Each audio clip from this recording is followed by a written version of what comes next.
debate en torno a Dios en Oxford, nada más y nada menos. Bueno, si es algo más o algo menos, nos lo dirán nuestros invitados esta noche, que paso ya a nombrar antes de la entradilla de la explicación del programa.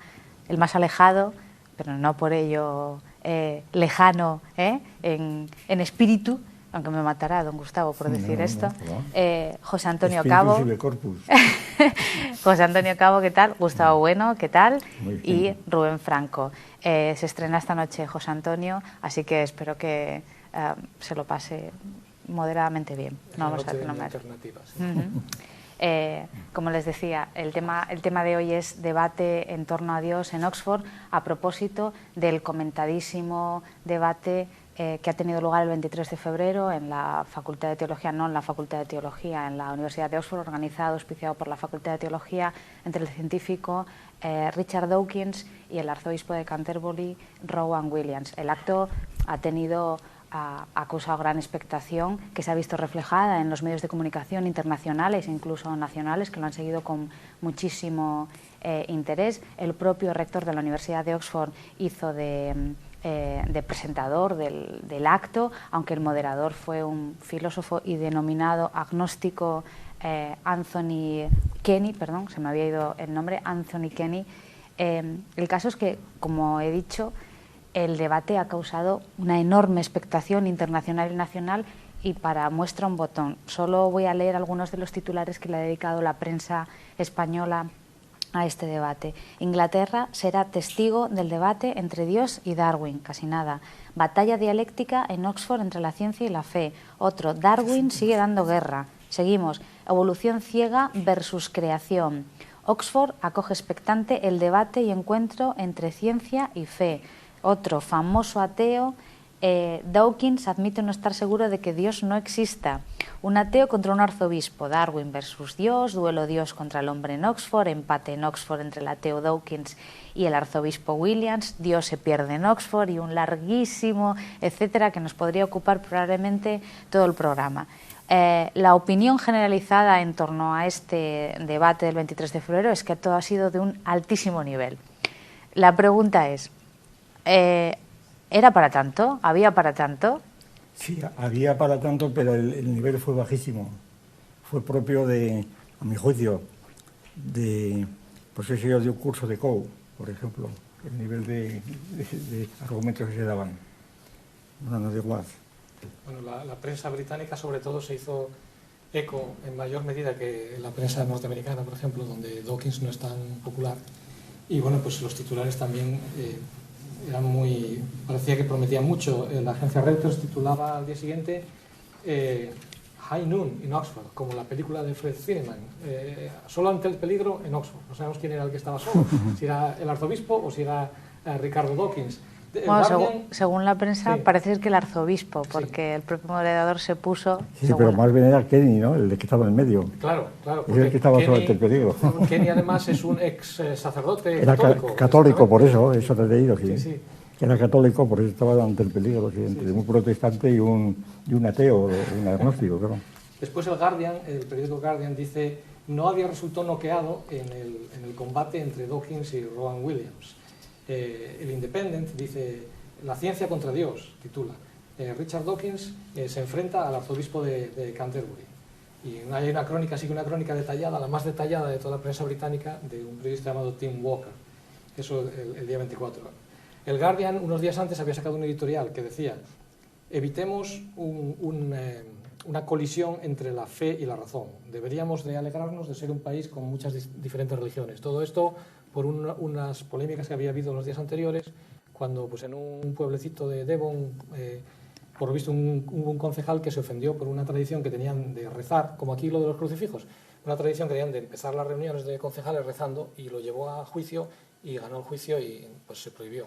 Y causó pues, mucho revuelo esto. Después el Times, pues la corresponsal de religión del Times decía pues eso, que lo que prometía ser el combate del año entre dos pesos pesados intelectuales, les llama, Rowan Williams y Richard Dawkins, pues al final pues no llegó a levantar el vuelo, que dice que ambos eran demasiado educados, demasiado para en fin, realmente enfrentarse, y que el momento en el que parecía que el debate iba a tomar ya altos vuelos, pues que se pasó muy rápido y no sucedió. Vamos. El Telegraph decía, pues Richard Dawkins, titulado Richard Dawkins, dice que no está seguro de que Dios no exista. Claro, Richard Dawkins ha sacado por ahí en un libro suyo una escala que dice que es del 1 al 7 o algo así, que sería el ateo total, sería el 7, pero él dice que no conoce a ninguno y que él estaría en el 6.9, o sea, el 6,9. O sea, como un zoólogo puede hacer una escala del ateísmo, es que son cosas que sorprenden muchísimo, ¿no? Después dice, pues sí, considerado como el ateo más famoso del mundo, anoche Richard Dawkins admitió que no podía estar seguro de que no existiese Dios. El Daily Mail era más agresivo, dice, es un periódico más conservador, más agresivo, dice: el ateo profesional Richard Dawkins admite que de hecho es agnóstico. Como si tú llamas a un electricista y te dice que en realidad es fontanero. Es una cosa así. Y bueno, pues el Reino Unido, hay que destacar también que el Reino Unido se vanagloria mucho de ser muy tolerantes, de su tradición de tolerancia y de haber evitado pues las guerras culturales que ellos han visto en Estados Unidos y en Francia con lo del velo de los musulmanes y en fin, pues quieren fomentar un poco esta idea de la tolerancia, que puede ser un poco los motivos de este debate tan sumamente, no sé, propagandístico, yo diría. Es un debate muy publicitario, se ha publicitado mucho y bueno, pues al final es una cosa como el parto de los montes, que no ocurrió nada. También se ha intentado emparentar este debate con un debate que ocurrió ya en vida de Darwin en el año 1860. Debatieron, en aquel caso era el obispo de Winchester, que además estaba asesorado por Richard Owen, el que acuñó la palabra dinosaurio, y Darwin no pudo acudir al debate por estar enfermo y envió allí pues al que llamaban el bulldog de Darwin, Tomás Enrique Huxley. Fue allí a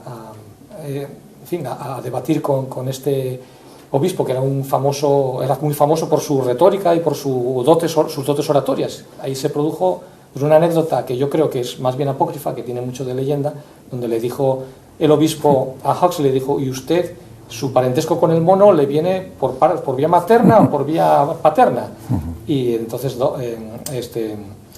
Huxley, muy digno y muy ofendido, pues le dijo que él prefería que le relacionasen con un mono a estar relacionado con un hombre que usaba sus grandes dotes oratorias para oscurecer la verdad. Y bueno, pues así más o menos ha sido la recepción, digamos, en el mundo, sobre todo en el mundo británico, porque ya digo que en otros países ha habido menos eco. Y que por cierto fue Huxley quien inventó la palabra agnosticismo. Exacto. Claro. Sí, bueno, pues España, por ejemplo, ha sido el mundo el que más que retransmitió en directo, iban eso, cada minuto iban retransmitiendo el debate. Y una de las cosas, por ejemplo, que después, viendo la prensa, en ABC, en Público, que también hay una serie de comentarios y da muy bien el resultado de la gente por donde anda, del tipo. Ellos se ensalzaban, todos ellos. Por ejemplo, me acuerdo ahora, el viernes pasado, en el programa de Julio Otero por la tarde, en Onda Cero, que tiene una tertulia en el gabinete. ¿Decía quién? Julio Otero. Ah, ya, sí. En el gabinete, que estaba Jorge Wagensberg. Ya, sí.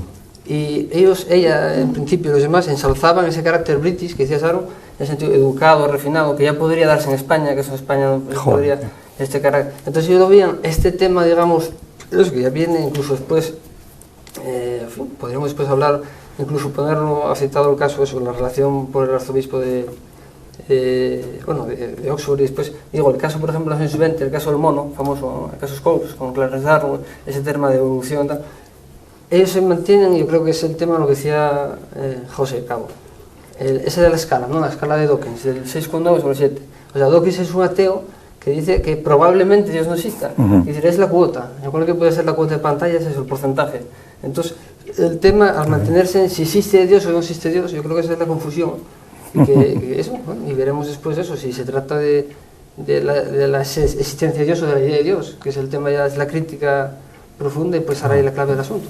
Y en España eso, pues la prensa, eso, por ejemplo, tengo por aquí en Intereconomía, el titular pues era: el científico ateo Dawkins ataca a la Iglesia anglicana con la tesis de Darwin. Y eso, ABC, disputado partido entre fe y ciencia en el estadio de Oxford. Lo planteaban entonces eso, ese Madrid-Barça, hablaban del combate, ¿no? Sí. Y entonces eso, es muy publicitario, vende mucho, como dos sabios.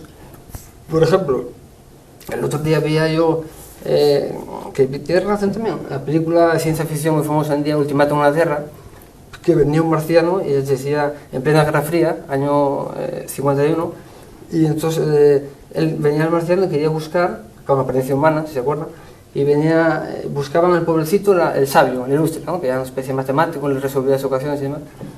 Que además en la película pues el mensaje era: ustedes, si siguen así, van a destruirse entre sí, ¿no? Que mientras se mantengan a escala humana los conflictos locales, bueno, pueden... Pero una vez que tienen la energía nuclear, pues ya pasa a mayores y tal, entonces intervenimos, ¿no? Pues esos sabios, el papel del sabio, ¿no? Y entonces, eso, especie de sabio, intelectual y demás. Y entonces, en el caso de Dawkins, es eso también, el fundamentalismo científico. Yo creo que la idea de ciencia y después eso, bueno, lo veremos, el Big Bang y demás. Bien. Sí, que el extraterrestre que buscaba al sabio, pues en aquella época habría sido él, pero perfectamente podría haber sido Carl Sagan, si hubiera sido en otra Claro, época, eso es, claro, vamos. sí, efectivamente, sí. Bueno, entonces, Bueno, yo lo que... No, también como cosa general. A mí prácticamente me ha interesado casi más que el debate, la actitud de los periodistas y de eso lo del Mundo, que lo retransmitió el Guardian, todos estos, ¿no? Los periodistas y los críticos. Yo encuentro y concretamente un artículo que acabo de leer ahora mismo del Mundo de hoy, firmado por Raúl del Pozo, que luego leo una frase que yo creo que expresa muy bien lo que yo quiero decir. Pues yo lo que he encontrado es lo siguiente, que ha sido interpretado, yo creo casi unánimemente, el debate como un debate entre razón y fe, o entre pues eso, la razón y fe, la Iglesia y la ciencia, ¿verdad? Bien. Y precisamente ese debate es lo que no es, a mi juicio.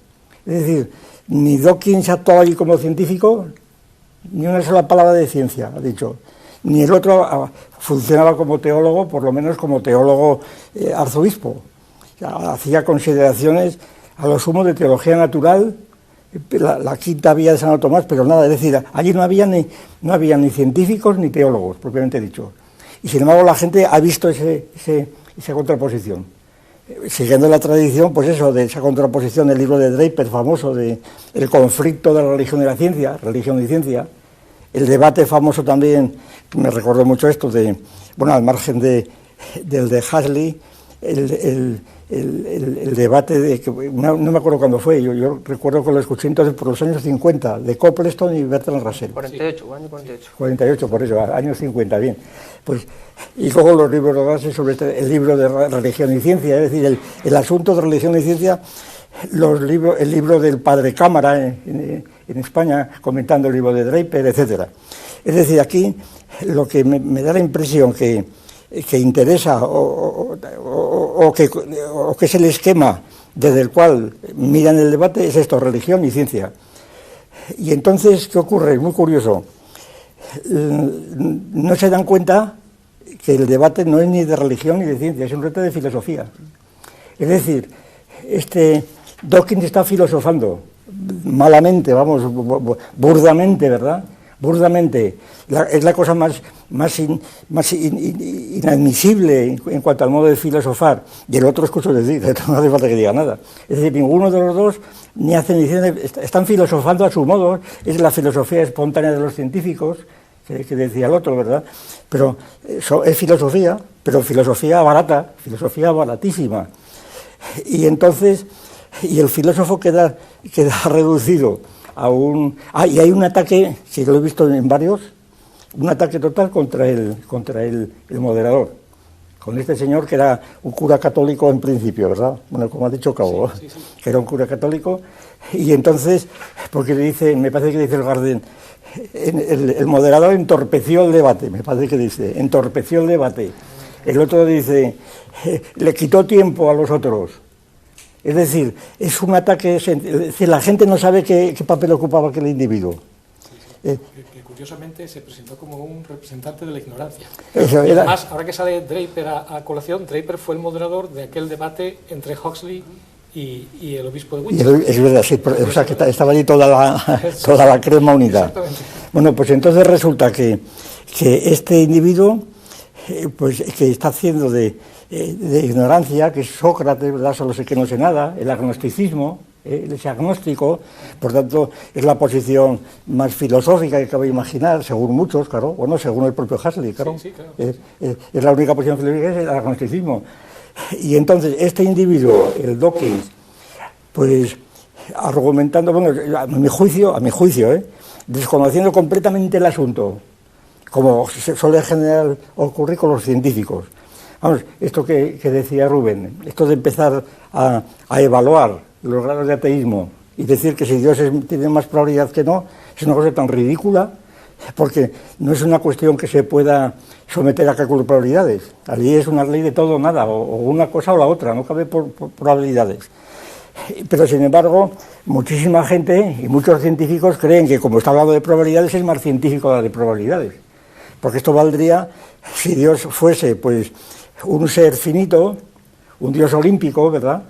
Zeus o Odín, entonces, o está en el Olimpo o no está, pues qué probabilidades hay que haya, es como el monstruo del lago Ness, ¿verdad?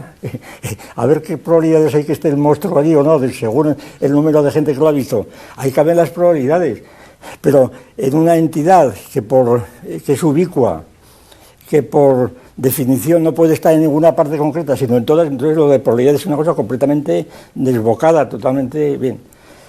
Y entonces, en el artículo de Red del Pozo, y con esto termino este comentario preliminar, el artículo de Red del Pozo, a quien cito por lo siguiente, voy a decirlo en público, y si se entera él, pues buenas tardes, ¿verdad?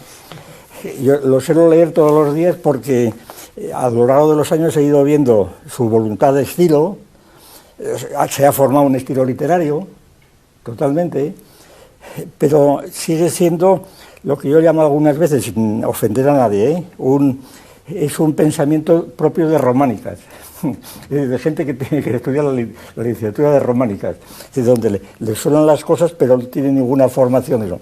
Y entonces aquí, Raúl del Pozo, que también arremete contra todo esto, dice al final esta frase que me ha sorprendido mucho.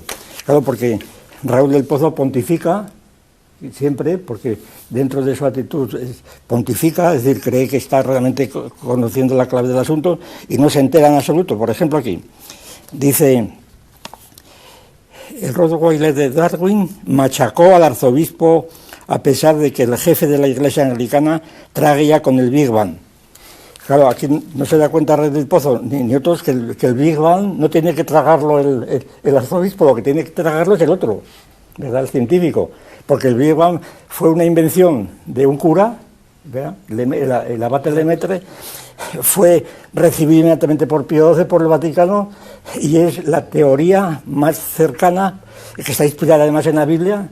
Es decir, no tiene por qué tragarlo al arzobispo. Y entonces, aquí está el mito de la ciencia, el Big Bang de la ciencia. Por tanto, claro, Dawkins pues habló del mito de la ciencia. Es decir, es una cosa que define, yo creo, por parte de quienes han, bueno, y los corresponsales, los que fueron enviados en el mundo cada minuto, fueron enviando, primero no se enteraban de nada, no se enteraban. Había 4 o 5 individuos tratando de... Y luego en general, lo del ABC, bueno, es tremendo también, muchos comentarios que he leído. Bueno, total que en conjunto, yo creo que esto sirve muy bien para discriminar, por lo menos en España, pero también en gran parte por lo que veo en otras partes. En España hay una gran parte de opinión por parte de muchos periodistas o de articulistas o lo que fuera, que se consideran partidarios, por supuesto, de Dawkins. Es decir, Dawkins machacó al arzobispo, porque son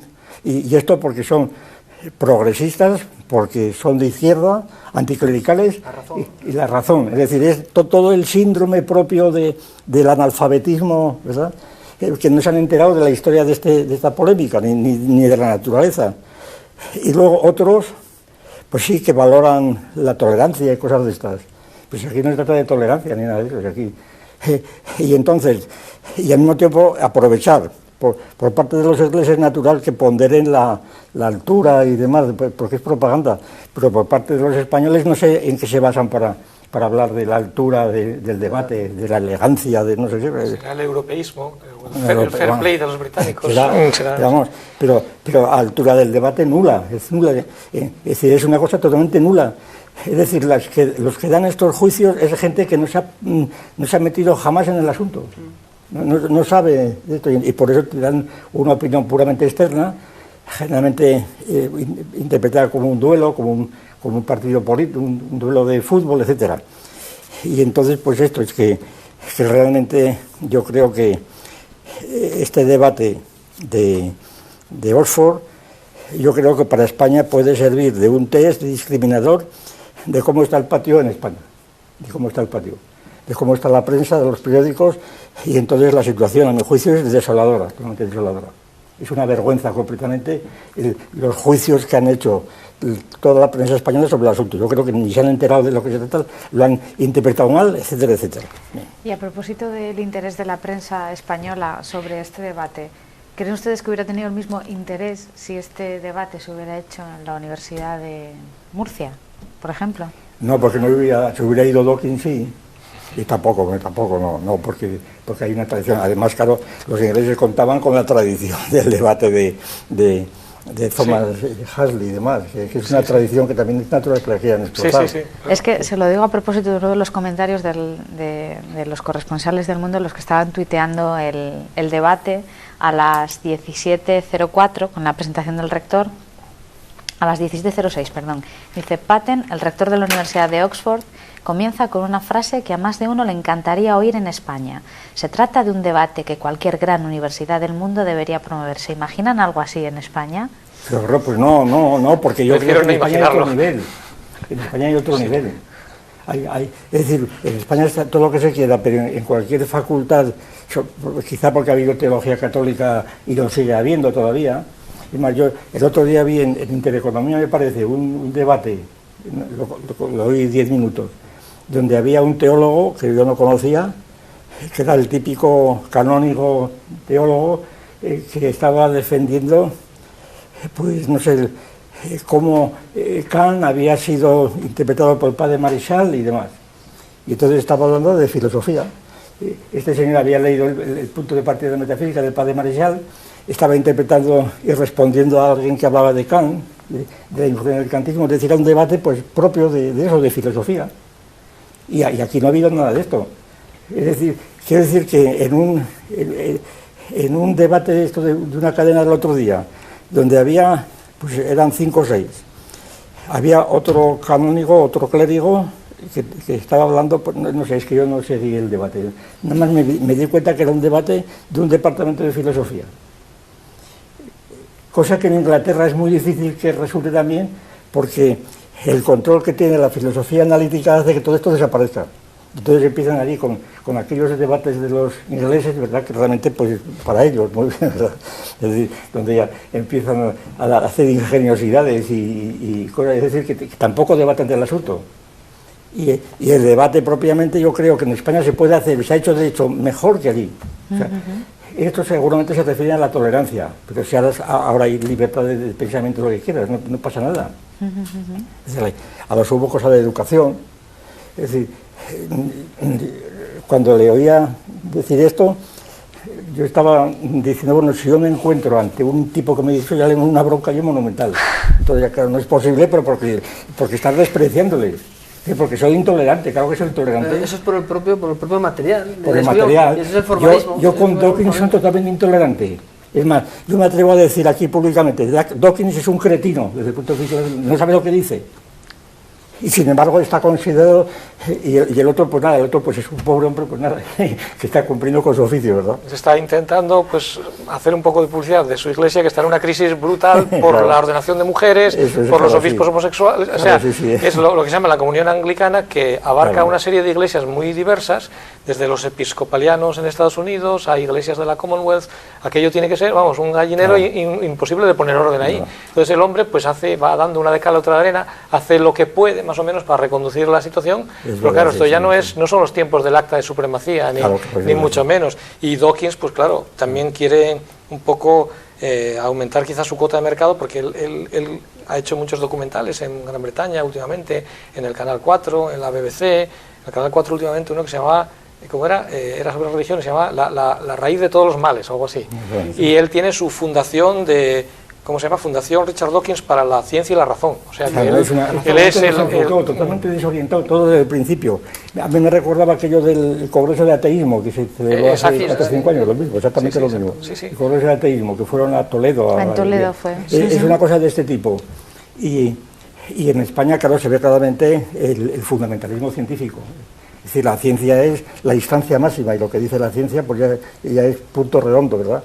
Y esto es una creencia que la tienen muchos científicos, yo he hablado con muchos de ellos, es totalmente evidente, es la ciencia y la fe, eso es fe, esto es ciencia. Pero si eso no es ciencia ni esto es fe, además lo que tú estás diciendo tampoco es ciencia. Pues será ciencia cuando estás en tu laboratorio, pero cuando te empiezas a hablar sobre tu laboratorio ya no haces ciencia. Pero el tema es eso, que hablan en prosa sin saberlo, están haciendo filosofía. Claro. Pero un científico cuando está hablando, cuando está fuera del laboratorio cree que está siguiendo haciendo, y no hace ciencia, está haciendo cosas sobre la ciencia completamente ingenuas, muchas veces estúpidas, desafortunadas, no sabe lo que hace, realmente no sabe lo que hace. A mí por eso me recuerdan mucho los científicos aquello que cuenta Malinowski del Kula, cuando está describiendo aquella ceremonia de las barcas que van de un sitio para otro, y dice cada uno de los que intervienen en este circuito, que intercambia collares y brazaletes y demás, pues no sabe lo que hace. Están haciendo, pero realmente además no lo pueden saber, porque cada uno le entrega el collar al otro y viceversa. Pero el conjunto general lo sabe Malinowski, no lo sabían ellos, claro. Y a los científicos les pasa lo mismo, es decir, realmente no saben lo que hacen. Y pues, por ejemplo, Dawkins, que fue uno de los que impulsó, de los que apoyó la campaña de los autobuses publicitarios, y se hizo un teatro crítico aquí también sobre eso, pues tienen programado, para el 24 de marzo de 2012 en Washington, una marcha. Por una parte ellos dicen el orgullo ateo, similar ya esa cosa de orgullo, similar a orgullo gay, orgullo ateo, y lo dicen, marcha, lo tengo por aquí, en apoyo a la racionalidad, o sea que es la razón, lo de la fundación, la razón. Sí. Es esto que, ¿no? Sí, se considera representantes de la razón, y de hecho el propio Dawkins con otros 2 amigos americanos, Sam Harris y Daniel Dennett, el filósofo, y otro que se les murió hace poco, Christopher Hitchens, pues tenían querían, como no les gustaba la palabra de ateo, porque suena mal en inglés sobre todo, pues entonces habían hecho la palabra, eran los brights, los brillantes. Claro, es muy poco brillante llamarte a ti mismo los brillantes, porque bueno, en fin, es de una petulancia también. De ahí saqué yo precisamente hace años, en no sé dónde, que pues en la fe del ateo, me parece, la diferencia entre ateo y agnóstico en España era que ateo era una cosa del proletariado. El ateo viajaba en tercera y el agnóstico en primera. El agnóstico era en primera. Entonces era la diferencia social. Era como decir oftalmólogo oculista, ¿verdad? Claro. Y entonces eso, pues agnóstico es un idioma más elegante, no es ateo, porque ateo es más malsonante, claro. Y eso lo tienen los ingleses. En fin. Bueno, entonces les voy a plantear una pregunta muy sencilla, que si me permiten voy a contestar ya, adelantándome a sus respuestas, me lo confirman. Por tanto, la respuesta, quiero decir, el debate sobre la naturaleza de los seres humanos y la cuestión última de nuestro origen, que era el título que le pusieron, no se resolvió. Es decir, ahí no hubo debate sobre eso, ni sobre nada que se le pareciera, ¿no? No. Claro, porque aquel debate primero era un debate, también me ha planteado aquello... Desenfocado, sí. Desenfocado, para debatir eso, ¿qué van a debatir ahí? Exponer teorías, claro. Allí no cabía debate, es imposible, totalmente imposible. Es como debatir sobre el Big Bang. Vamos a un debate sobre el Big Bang. Eso se puede debatir por 2 físicos, ¿verdad? Y otro que no sea físico, necesariamente, porque el Big Bang también desborda completamente las categorías de la ciencia. El Big Bang totalmente, empezando por su historia, ¿no? Sí. Porque incorpora el principio antrópico, que es un principio de un físico, pero que es un concepto filosófico. La prueba es el libro de, no sé si tiene 800 páginas, que ha publicado pues Tipler, al que sigue por ahí también otro, al que sigue Dawkins, cuando habla en una respuesta que le da el arzobispo, le dice que, hombre, que también el ordenador puede pensar, ¿verdad? Claro, como Tipler pues expone un concepto de persona, bueno, pero lo expone totalmente en serio, que consiste en un aparato que supera la prueba de Turing, y pues entonces con eso él empieza a hablar del alma y define el alma pues como una tira de signos que puede ser entendida por otro, cosas de ese tipo, ¿no? Y entonces el libro con Barro y que es un libro que se llama El principio antrópico, ese es un libro que está hecho pues, en colaboración por mucha gente, claro, porque toda la erudición posible de los clásicos y de orientales está allí metida.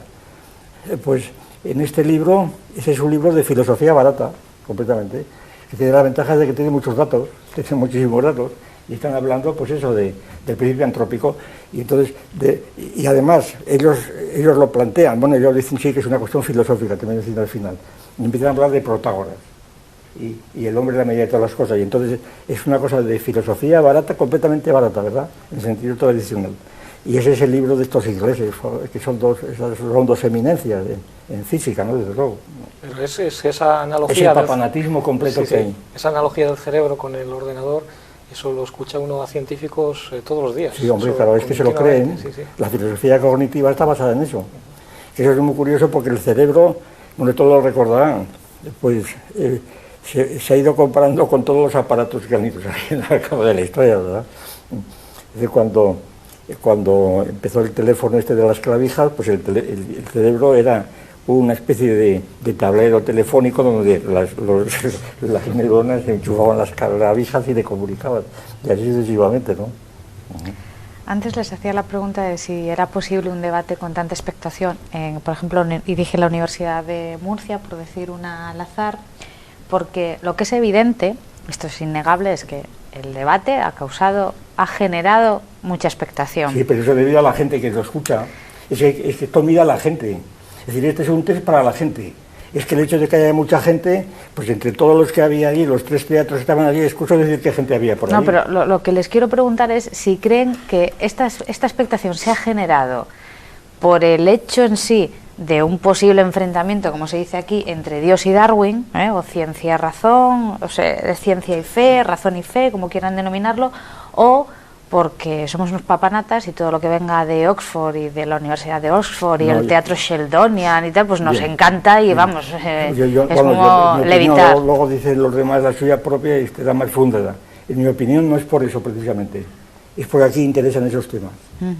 Es decir, es porque aquí esos temas que claro, han recibido un cauce y una plataforma en ese ambiente, en ese escenario, sin embargo son temas que unidos a ese ambiente, pues hay muchísima gente que en España pues, ha oído hablar de Darwin y de la ciencia y ya tiene la cosa prefigurada y son, en el fondo son agnósticos. Y dices, pues a ver qué pasa, a ver qué pasa. A ver si existe. Sí, no, a ver si existe, no, a ver cómo, sí, a ver si existe, a ver qué argumentos tienen, no, sí. O sea, aquí hay una filosofía más crítica como lo ha habido siempre. Es decir, la diferencia muchas veces por ejemplo, cuando el racionalista máximo en su época, Jacobo I, cuando manda quemar el desfile de Suárez, claro, por los líos dinásticos, entonces, pues, allí realmente demuestra que aquella gente era mucho más fanática que en España entonces, era mucho más fanática. Y Calvino. Y Calvino, eran mucho más fanáticos.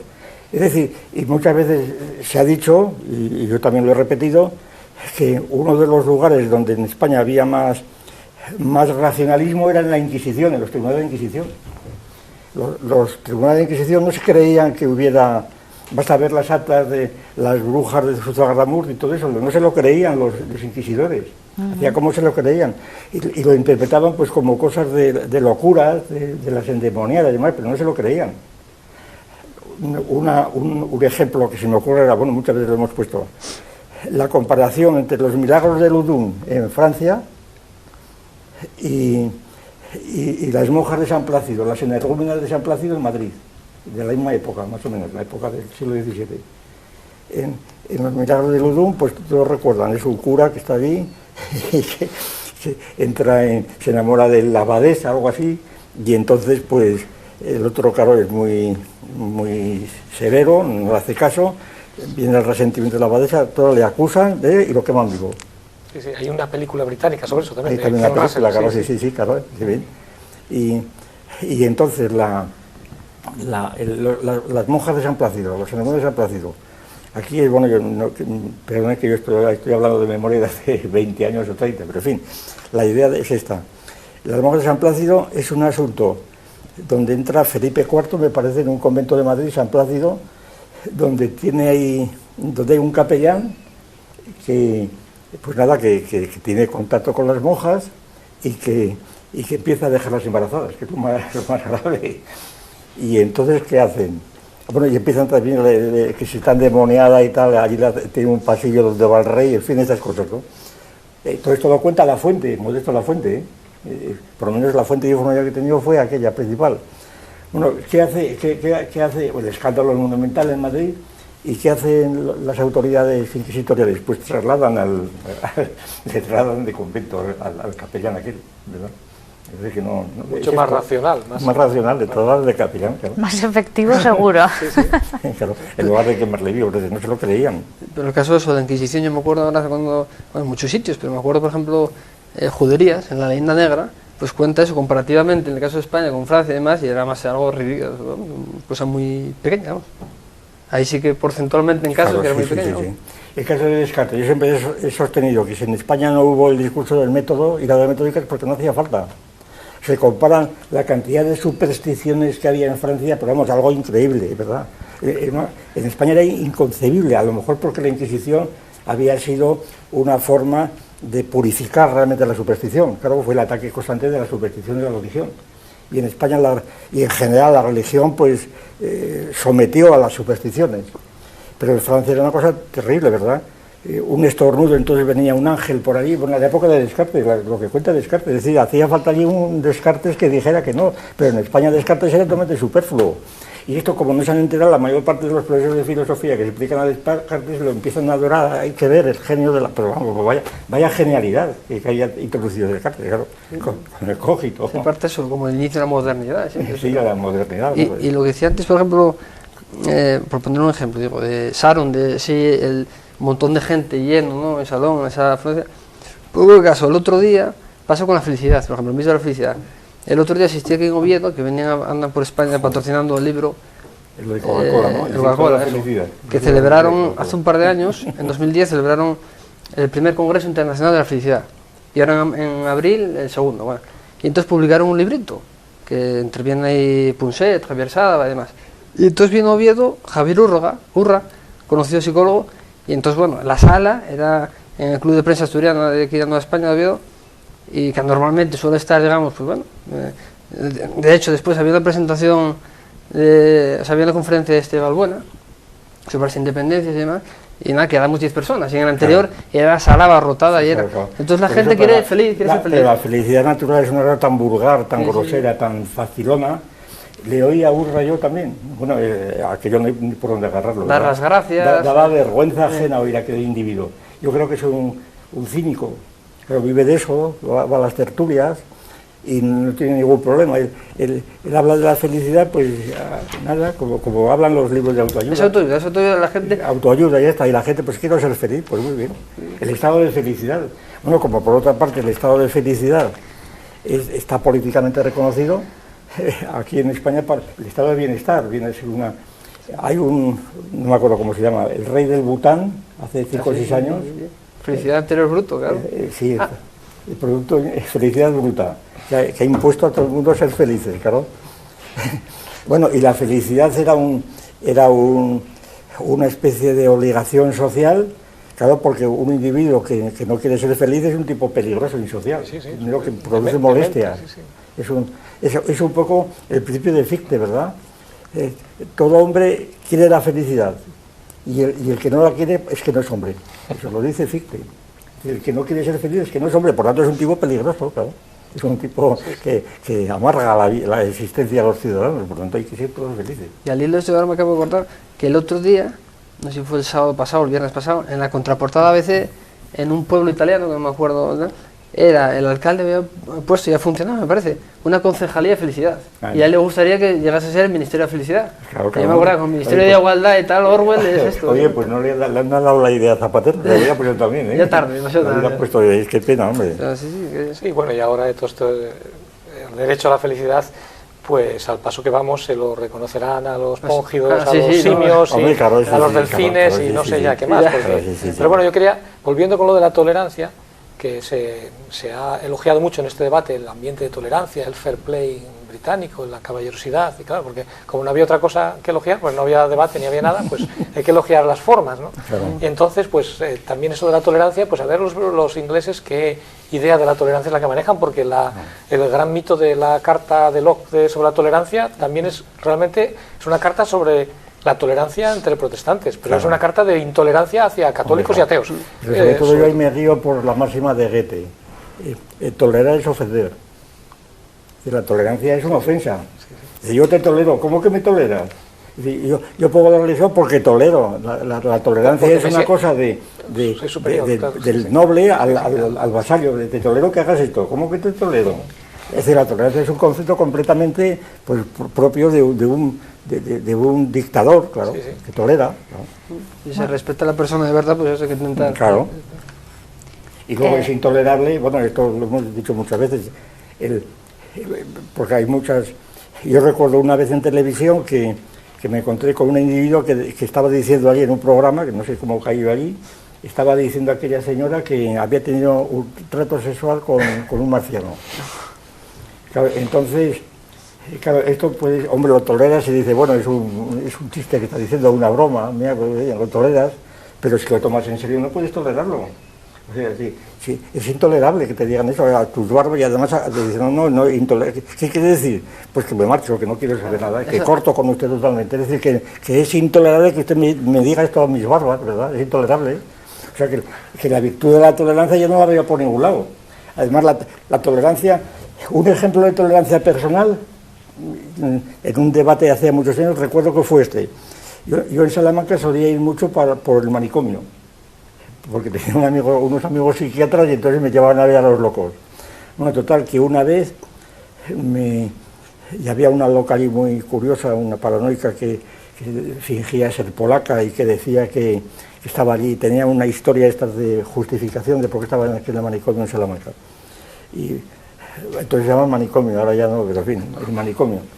Entonces, y me dieron instrucciones cómo tenía que comportarse. Total, ahí me presentaron como un polaco, yo no sé lo que era. Bueno, yo tenía que ir allí, sí, como un enviado de su familia, porque ella fingía ser princesa polaca o algo así. Y entonces yo iba allí para que pudiera hablar conmigo. Entonces, la situación es esta, yo llego allí y en una habitación grande donde había varias locas allí, pues había una con una actitud así de princesa, con una sábana puesta, me presentan y empezamos a hablar y yo le dije, pues cuénteme usted desde cuándo está aquí, me empecé a contar y yo, claro, le seguía, le daba cuerda, era totalmente tolerante porque se hubiera cambiado la conversación. Es decir, mi tolerancia era la más absoluta falta de respeto que yo podía tener con aquella señora. Porque en lugar de decir, no, que usted no es una princesa polaca, que usted es de Vitigudino, de historia. Era imposible, mi actitud era un desprecio completo porque la estaba tratando como loca. Y entonces la tolerancia yo no le veo por qué razón, claro, tiene razones históricas, la tolerancia, pero nada más. Porque además en este debate una cosa que a mí me llamó la atención fue como hubo un momento en el que estaban discutiendo sobre el diseño del universo, sobre cuestiones sobre finalidad o teleología, y entonces el moderador, Antonio Kenny, pues dijo que él tenía una navaja que pues claro, podía tener las cosas podían tener distintas finalidades, que él tiene una navaja que sí le servía para afeitarse, pero también podría servir para cortar el cuello a alguien, ante lo cual pues se horrorizaron tanto el arzobispo como Dawkins, porque los dos están en esto del humanismo, cada uno a su manera, pues están en el pacifismo y el humanismo. Entonces, claro, a la mención de aquello de cortar el cuello, ambos dijeron, no, se distanciaron, incluso el arzobispo, que luce una espléndida barba de patriarca, dijo, ya ve usted que yo no sé nada de navajas. Pues a propósito de la elegancia, el fervor del que hablabas antes, Voy a leer los últimos tweets del Mundo, ojo, que tampoco son frases exactas extraídas del debate. El arzobispo insiste en defender a Dios para ayudar a explicar el origen de la belleza y elegancia del universo. De estética, sobre todo. Dawkins habla de elegancia y la belleza del mundo en sí mismo. ¿Por qué tenemos que complicarlo todo con Dios?, pregunta Dawkins. El debate entra en un terreno aún más indescifrable, los universos paralelos. Dawkins defiende ahora la posibilidad de que existan universos paralelos, pero insisten, el arzobispo insiste, la elegancia y la belleza del universo para mí tiene que tener un origen divino. Williams cierra el debate apelando de nuevo a la elegancia y a la belleza del universo del propio Dawkins y buscando un punto en común con Dawkins. El debate ha concluido. Dices, madre mía. La cuarta vía es la vía de la finalidad, de la belleza, claro. Eso eran en todos los escritos de la cosmología racional, era el universo, el firmamento, que era bello, que estaba... Claro. Era el argumento fundamental en toda la literatura escolástica incluso. Es que, si me permiten una simplificación de lo más ordinaria y vulgar, pero un titular de prensa podría haber sido todo muy bonito, claro, porque claro. No se puede sacar más de aquí. Sería todo esto una cosa tremenda, y ya digo, para mí concretamente lo que saco en limpio es la situación de quienes han elogiado y se han admirado ante esta cosa. Esa es la cosa grave, Esto define realmente a todo esto, define a los lectores del Mundo, a los corresponsales que han ido, es decir, a los articulistas, ¿verdad? Define cómo está el patio, es decir, estamos completamente, y luego el no saber situar aquel punto, aquel cura católico originario, ¿verdad? Que estaba ya haciendo diagnóstico, que además el que recordó, usted debía llamarse agnóstico, se lo recordó, se lo sabía por lo menos, ¿no? Le dijo a Dawkins, sí. ¿Y por qué se llama ateo cuando dice que es probable? Pues debía usted llamarse agnóstico. El otro decía, bueno, ¿qué más da? Estos son pedanterías, ¿verdad?, propias del filósofo. Es decir, también demuestra la actitud de toda esta gente contra la filosofía, es decir, no existe. Dawkins decía, no, a ver, llama a un filósofo, yo no soy filósofo. Por eso. Él hace ciencia. Sí, por eso, hombre, eso es lo peor, claro. Cree que hace ciencia, y está completamente ignorante. Pero ese caos, digamos, eso, doctrinal, filosófico, en fin, comentaristas, tertulianos, periodistas, por eso están en ese nivel. Es la ciencia, esa es la ciencia es Dawkins, y el otro es la fe, lo uno es el progreso, el otro es el antiguo régimen, el arzobispo, etcétera, y ya está, y es la Iglesia contra la razón, es un dualismo completamente ridículo. Pero es igual que lo de Dawkins, que te está haciendo filosofía sin saberlo, es lo mismo que Stephen Hawking, el científico de la historia del tiempo, que dice lo mismo, dice en su libro El Gran Diseño, se llama El Gran Diseño, en la primera página ya, dice, la filosofía ha muerto, porque no se ha sabido mantener, no ha sabido mantener el ritmo de la física. ¿Pero qué tendrá que ver? Y anda que él vaya que mantiene el ritmo con el Gran Diseño, claro, es una cosa increíble, ¿no? Bueno, como cuando hablan los mecanicistas genéticos y te empiezan a hablar, pues del programa del ADN. Que coño, el ADN no tiene ningún programa. Y luego te dicen, no, es que hay un mensajero, todavía lo pone usted peor, ¿verdad? O sea, el programa, el mensajero, no, pero ya está bien, Es decir, la información, eso es la información, pero ¿qué coño da la información? Es una mentalidad de telegrafista, aplicada completamente. Son telegrafistas, un tío que está transmitiendo información, llega un mensajero y demás, y ya está todo explicado. Y esa es la ciencia, claro, es una cosa ridícula. Pero bueno. Bueno, pues sinceramente, cuando planeamos este programa pensamos que había algo más que decir, pero si ya se ha dicho todo, yo les dejo cancha libre para que se explayen y digan lo que quieran. No, yo por mi parte he dicho todo. Es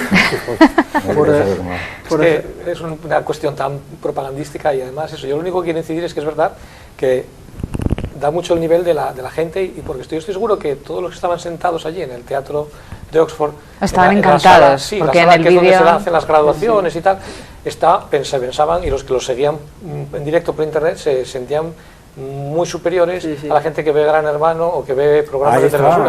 Es muy superior, y no son superiores, no son. Están mucho más bajos que los que ven Gran Hermano. Por lo menos que ven Gran Hermano venían en los chimpancés en directo, como la jaula, ¿verdad? Hacen etología, y estos no hacen nada, esto es pura filfa todo. Es una cosa tremenda. Y los papanatas españoles que admiran esto, Seguramente yo creo que porque hay un fondo de que les interesa a la gente. O sea, yo no creo que sea tanto por la admiración hacia este fair play de los ingleses y tal, que también habrá un componente, tampoco lo niego, pero sobre todo porque el tema les interesa y aquí no se plantea. ¿Por qué? Pues porque los teólogos y demás que hay en España no quieren plantear esos temas, porque están al cabo de la calle, porque saben que no se pueden plantear así. Y saben también que si largan una conferencia, como el otro día en esto que he dicho de Intereconomía, si un teólogo empieza a hablar del padre Marechal, entonces le cortan inmediatamente diciendo, calle usted, ni hablar del asunto, ¿verdad? A mí déjeme de las formas de la metafísica del padre Marechal, nada, se acabó, no le escuchan, saben que no es popular. ¿Por qué? En gran parte porque toda esta basura de periódico que tenemos te ocupa el campo. Es decir, la gente no tenía posibilidad de hablar, de leer ningún artículo un poco importante en un periódico porque no lo publican y porque los directores de los programas, pues por ejemplo, El Mundo, no digamos El Mundo, ¿verdad? Y El País, quiero decir, el País. Desde el Cebrián hasta la Estefanía, escuché decir eso, el Boyer, que, en fin, que salga de su enfermedad. Ahí, con la economía ya tienen bastante, ¿verdad? Y El Mundo lo mismo. El Mundo están haciendo comparaciones con la Revolución Francesa y comparando, haciendo vidas paralelas, comparando, pues qué sé yo, a la Soraya Sánchez de Santa María, los paralelos que hacen con esta, y yo qué sé, y Agustina de Aragón, ¿no? Esos paralelos, claro, y nada, y con eso están contentos. Eso es cultura, ¿verdad? Eso ya es cultura. Hombre, yo, si me permiten el comentario, porque para alguien que pueda estar interesado en este debate de Oxford en concreto, pues claro, resulta mucho más sencillo leer la crónica, los tweets del Mundo, que en cualquier caso comprenderá o aparentará que comprende, que no leer su manual de teología y ponerse a estudiar teología, que sería lo suyo, por ejemplo. Que llamen hecho ciencia o no ciencia. Eso ni es de religión ni de ciencia. Tendrían que leerse la Aristóteles, tenían que empezar por Aristóteles. Claro, tenía que leer Aristóteles, claro, como eso no se lee. Pero eso, por ejemplo, para empezar eso, igual que el ser se dice de muchas maneras, pues por ejemplo ateísmo se dice de muchas maneras. Claro, esto es el ateísmo más simple, que se mueve el terreno es la existencia. Bueno, el ateísmo desapareció porque Dawkins reconoció que él no era ateo, que era agnóstico, entonces el ateísmo desapareció del debate. Lo de Dawkins, lo más grave es esto que hemos comentado antes de la probabilidad. Aplicar la idea de probabilidad a este caso es una cosa completamente fuera de lugar. Es como si dicen, no, el teorema de Pitágoras tiene un alto grado de probabilidad. No, es de certeza absoluta. El teorema de Pitágoras no tiene mucha probabilidad, no es el 100%, es que en eso no es probabilidad, porque no entra en el cálculo de probabilidades. Pero es que eso gusta mucho en el mercado anglosajón. Pues yo creo que gusta bastante todo esto de cuantificar las cosas. Sí, porque es el empirismo, claro, el empirismo. Y hay es una lástima que no me acuerdo ahora del autor, pero hay un autor que escribió hace ya bastantes años un libro sobre las probabilidades de que Dios existiera. Y bueno, concluyó que eran muy pocas, pero vamos, que plantearse escribir un libro así, a mí me sorprende muchísimo, es que me deja... Bueno, eso fue una idea de Pascal, pero en otro sentido, porque el París de Pascal, el argumento de la apuesta, es decir, ¿Dios existe o no existe? No lo sé, dice, pues es una apuesta, es una cuestión de probabilidades, no es probabilidad, es apuesta, es la apuesta. Es decir, si digo que no, pues lo pierdo todo, en el supuesto que existe, y si digo que sí, lo gano todo, pues digo que sí. Es decir, un cálculo de probabilidades de las ventajas que puede decir el sí o no por ahí. Pero claro, de ahí a aplicarle el cálculo de probabilidades o que de sus variantes ya no tiene ni pies de cabeza. Yo pongo el ejemplo del teorema de Pitágoras, para que no digan, hablamos de ciencia. El teorema de Pitágoras o el teorema de Polonia, cualquier teorema de geometría, clásica o no clásica, es un teorema que no se somete al cálculo de probabilidades. Y sería ridículo y lo echarían de la facultad. Se dice, bueno, he demostrado este teorema de las conjeturas este último de Poincaré. Es que lo he demostrado porque hay muchas probabilidades de que la conjetura de Goldbach o de Poincaré, hay muchas probabilidades, pues vaya usted a tomar viento, ¿verdad? Y aquí no se trata de eso, usted tiene que demostrar el teorema. Y entonces ahí, pues exactamente igual ocurre con Dios, pero no por ser Dios, sino porque son tipos de proposiciones que no admiten que se sometan al cálculo de probabilidades. No pertenecen al campo científico, Claro. pertenecen al campo No, científico de la sí, porque la geometría Sí. del teorema es un teorema. Sí, el teorema sí, pero digo que Dios no pertenece al campo de las Sí, ciencias. pero no admite probabilidades no porque no pertenga al campo de la ciencia, sino porque es otra estructura de Es otra proposición, estructura, sí. cosa que debía conocer el Dawkins famoso. Claro, pero el carácter es ubicuo de Dios y demás, él lo compara y dice, bueno, eso, da igual que sea Dios, que un hada, que Sí, lo el mismo, lagonés, claro, el claro. monstruo lagonés. Bueno, pero el no distinguir entre el ateísmo que llamamos nosotros óntico, con perdón del pueblo que esté oyendo, ¿verdad? Que la oír la palabra óntico ya se asusta. Bueno, el ateísmo óntico es el ateísmo de los cristianos, reconocido por Atenágoras, por San Justino, que decía, nosotros somos ateos, decía Atenágoras, un santo, ¿verdad? ¿Por qué? Porque no creemos ni en Zeus, ni en Minerva, y nada más creemos en Cristo. Somos ateos, y además eran considerados como ateos, que viene a ser aquella frase famosa de Voltaire, cuando decía, que es de Atenágoras además, Voltaire lo tomó de los santos padres, ¿no? Sócrates, este ateo que nada más creía en un solo Dios. Fíjate, esa broma de Voltaire es una vulgaridad de todos los santos padres de Dios. Y sin embargo, a Voltaire se le ha encumbrado, porque qué ingeniosidad de Voltaire, que creía en un solo Dios. Claro, pues en el politeísmo creer en un Dios solo era ser ateo. Pero esto lo sabían los cristianos todos. Y todo recogido en los Heros de testimonios de San Justino, de Atenágoras y demás, donde dicen esta frase, que eran perseguidos como ateos, claro. Y entonces no distinguir esto, en donde ahí sí que cabe aplicar las probabilidades. Pues eso, como ocurre lo mismo en lugar de Dios del Olimpo, pues vamos a hablar de los extraterrestres, claro, que es un tema. Pues en el libro precisamente, en el libro de Barrow, pues ahí exponen y comentan ampliamente la famosa ecuación de Drake, una ecuación de un físico para calcular las probabilidades de que haya vida en Júpiter, en Marte y demás, las probabilidades. Y entonces hay una fórmula donde calculan. Eso tiene sentido porque se trata, si se admite la posibilidad, bueno, de hecho es un dogma hoy día, que eso está admitido, pues, es el dogma ya de los soviéticos primero y ahora de la NASA, ¿verdad? De que hay habitantes en otros planetas, eso desde luego, si no, no habría viajes interplanetarios.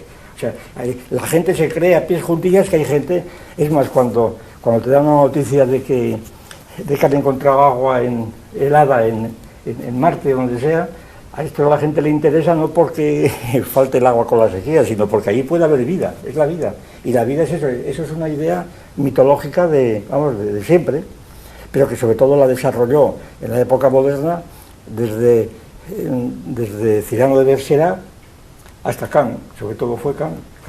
Kant totalmente en serio dijo Kant, pues que en su exposición del sistema solar, que claro que según la distancia del Sol, así como en la Tierra hay hombres bastante inteligentes, los que estén más lejos del Sol pues serán menos inteligentes, y a medida que se van allá los cuerpos serán más, y al final dice, pues un habitante de Júpiter, dice algo así, sería un Newton con respecto a un habitante de la Tierra, y de la Tierra con respecto a un habitante de Mercurio. Es decir, entonces, suponiendo esto, Flammarion, en fin, eso está todo. Y además, se les aplicaría, si son racionales, se les aplicaría el imperativo categórico también. Hombre, claro, totalmente, claro. O sea, que podría, Garzón, como es kantiano, podría juzgar juicios a totalmente, Júpiter, efectivamente, muy bien. Es más, esta idea, además, luego me enteré posteriormente, ya la sostuvo Malebranche, el padre Malebranche.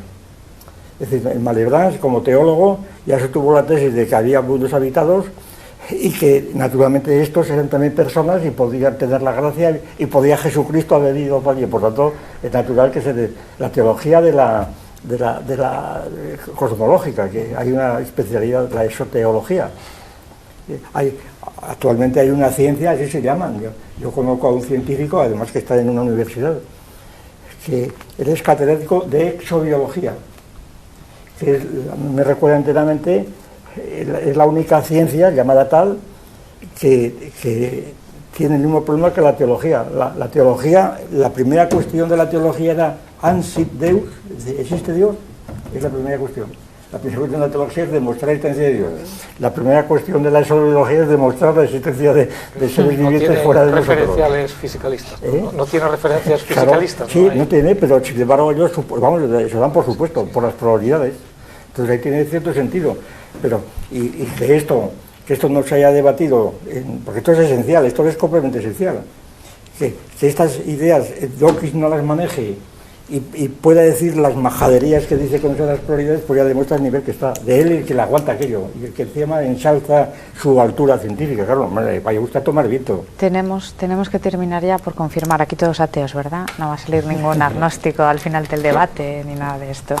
Y bueno, pues nada, para los que hayan visto el debate y hayan sentido felicidad viéndolo, pues qué decirles, ¿verdad? Doblemente avergonzados, por ilusos, por haber creído que asistían a un debate entre razón y fe, y por felices también. Claro. Así que nada, muchas gracias por acompañarnos y nos vemos de nuevo. Sí, por favor. Y con su pan se lo coman. Y con su pan se lo coman. Hasta otra, aquí en Teatro Crítico.